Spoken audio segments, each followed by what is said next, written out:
As Helena mentioned, I'm a higher education educator, and higher education is experiencing a bit of a conundrum.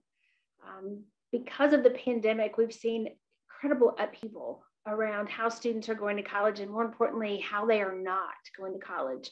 Recent statistics have told us that over all sectors, we are seeing a 5% decrease in student enrollment over this time last year. And that is equating to about 750,000 individuals who were enrolled last year at this time, but not any longer. Think about all of that lost potential due to this thing called the pandemic. The hardest hit sector for us is our two-year sector, our community colleges, and where we're seeing 9.5% reductions in enrollment. And there are significant implications for this because these are the institutions that welcome and educate so well students who typically are under-resourced and underserved. They may be first-generation students. They may be students of color, students who are low income, many of whom are looking to get that four-year degree.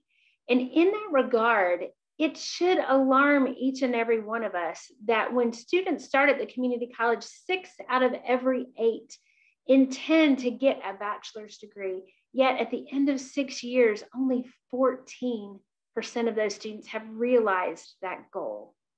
So higher education has some issues to figure out prior to the pandemic, and things have just become so complex on top of this recent upheaval. One other area that higher education has struggled with is just being able to validate the importance of a college degree. Many questions abound whether or not there really is a return on investment when it appears that students are struggling to find jobs in their fields that bring them opportunities to make money that supports them and their families, all the while paying back high debt that they've accumulated.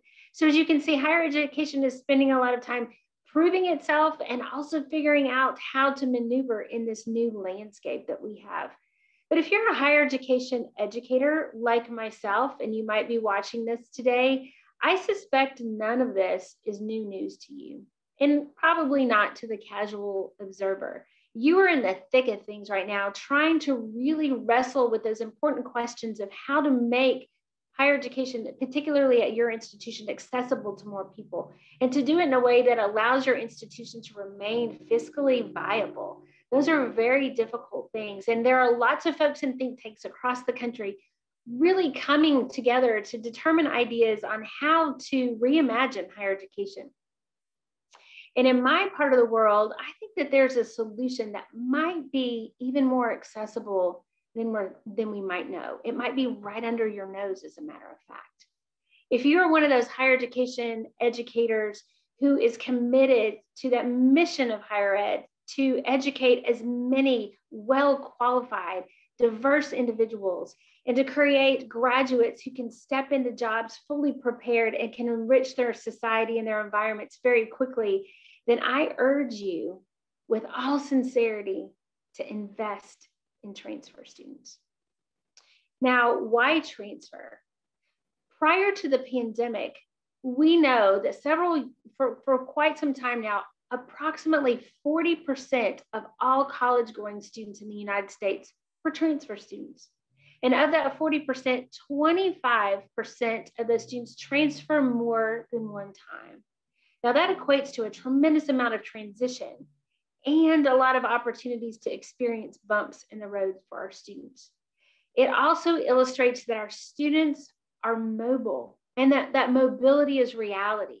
Students are no longer creating their college trajectories in a very linear fashion that is go from high school straight to college and move on. They're coming in and out of higher education as their pocketbooks allow, as their family responsibilities allow, and frankly, as their mental health allows. So there's lots of movement across higher education that we need to be considerate of. Another reason why transfer is imperative for our institutions is because it's a vehicle to close those racial and economic gaps for our students, particularly those who have been coming to us from under-resourced areas. It is that vehicle that can make good on what we're seeing across the country as civil unrest and an expectation that our systems are going to rise to the occasion and ensure that people have equitable opportunities, both economically and educationally. So it's really important that we're thinking about transfer in the reimagining of higher education process. So who are your transfer students? And if you're a higher education educator, maybe you know and maybe you don't. I certainly can't say that there's one profile of a transfer student, because there isn't. Transfer students are incredibly rich and complex and bring a myriad of experiences to the table. However, some examples might be that student who went to their aspirational institution straight from high school and realized it wasn't exactly how it was cracked up to be. It wasn't quite the right fit. It could be that young man who received an amazing scholarship, a full ride to go to an amazing institution, a four-year institution, and then is called home because his family member is sick and he must contribute to the family. It could be a high school senior who had been taking dual enrollment classes who now is enrolled full-time at an institution of higher education. And we know that our veterans and our military spouses spend many years acquiring multiple credits from different institutions and try to cobble together that degree that then has some validity and value to their work. And then there are 64 million students or adult learners in the United States that have some college and no degree. And we can expect that some of those folks will hopefully become transfer students in the future and re-enter higher education. So you can see that transfer has a place in our society and that the students that come to us are quite varied. Now, what about those pandemic-induced transfer students? Those individuals who perhaps didn't plan to transfer, but now find themselves in that situation. Like the young woman who went to the flagship institution at her state, had a great first year, but then had her family tell her this summer that they can no longer afford that experience and offer her the option to attend her regional institution. And what about the gentleman who is a father of three who lost his job due to the pandemic economic crisis, but now has the opportunity to go back to school to finish his associate's degree? And then what about that athlete whose institution has decided to close her sport and she's now seeking another institution to join their rifle team? These are students who didn't consider transfer, and they have a lot of different concerns and anxieties along the way. So it's important for us to think about transfer in totality. So my higher education friends, what do you know about your student profile and your transfer student profile? What do you know about the students who are desiring to transfer and where they want to go? What do you know about those students who are coming to you and where they came from and what experiences they're bringing? What do you know about their aspirations? What are their desired majors? What are the strengths that they bring to us that we need to nurture en route to their degree acquisition? Those are important questions for us to be asking ourselves, because transfer students are not commodities to be traded between institutions, but rather assets to be mined. These are students who are scholars with goals, and they're individuals who do not need to be convinced of the importance of higher education. So how are we taking time to be really carefully considering these students? Because these students need from us targeted attention. They do need for us to unravel long-standing and narrowly focused practices and mindsets that don't allow those students to flourish, that actually put roadblocks in their way and make it difficult to transition between institutions. As the executive director of the National Institute for the Study of Transfer Students, I have the amazing privilege of working with professionals across the country, researchers, administrators, faculty members, staff members, who are all in this together. But perhaps you're new to this conversation, and that's okay, because there is a lot for us to tackle. So you're probably asking yourself, what do I do? Janet, tell me, please, where do I start? What can I read? What do I need to be doing? And I'm going to ask you to pump the brakes for just a second. Because in higher education, our first reaction is to go straight to the solution.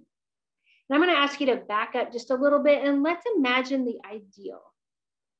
Let's say, what if by chance students returning from their post-pandemic induced stop out are flocking to your institution because they've been provided a very well communicated re-entry plan detailing opportunities for degree acquisition.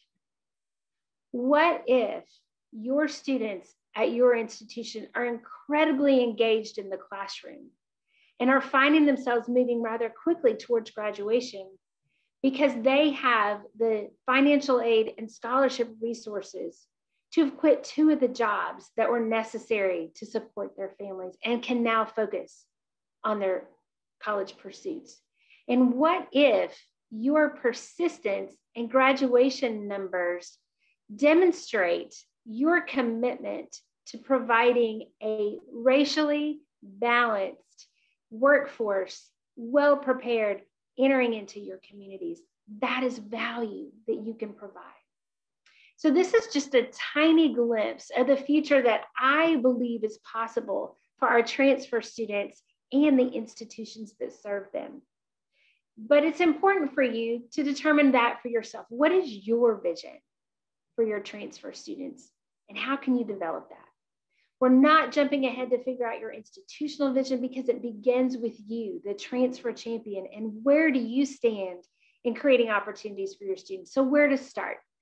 First of all, check your biases. Not everybody was a transfer student and not everybody understands the journey. So we need to build empathy. So first and foremost, check your own biases around transfer.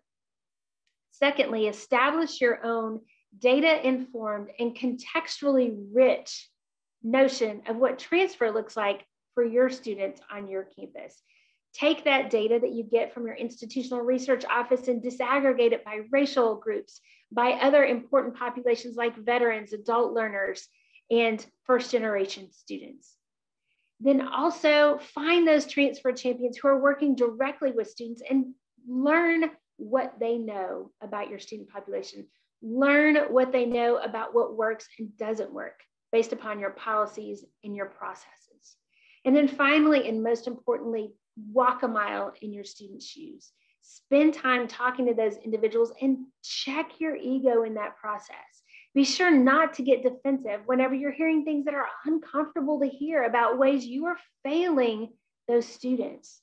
Failure isn't negative unless you choose to ignore what you're learning in that process. So right now, I'd love for you just to take a minute and think about what we've discussed and select 1 to 2 things that you can act upon now that helps you shape that vision and helps shape your commitment to your transfer student population. Now, when all the dust settles from this upheaval, I really believe that most institutions will still be standing. At what cost is the question, and at what loss?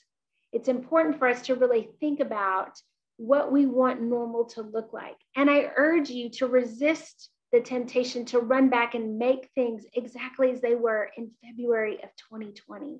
Because frankly, normal didn't always work for transfer students, and they deserve better. So I invite you to envision a world with me where our amazingly diverse mobile learners have equitable access to the resources and opportunities that they need to be successful. And in this story, both the student and the institutions thrive and flourish in partnership with the knowledge that when transfer students are successful, all members of their communities excel. Thank you.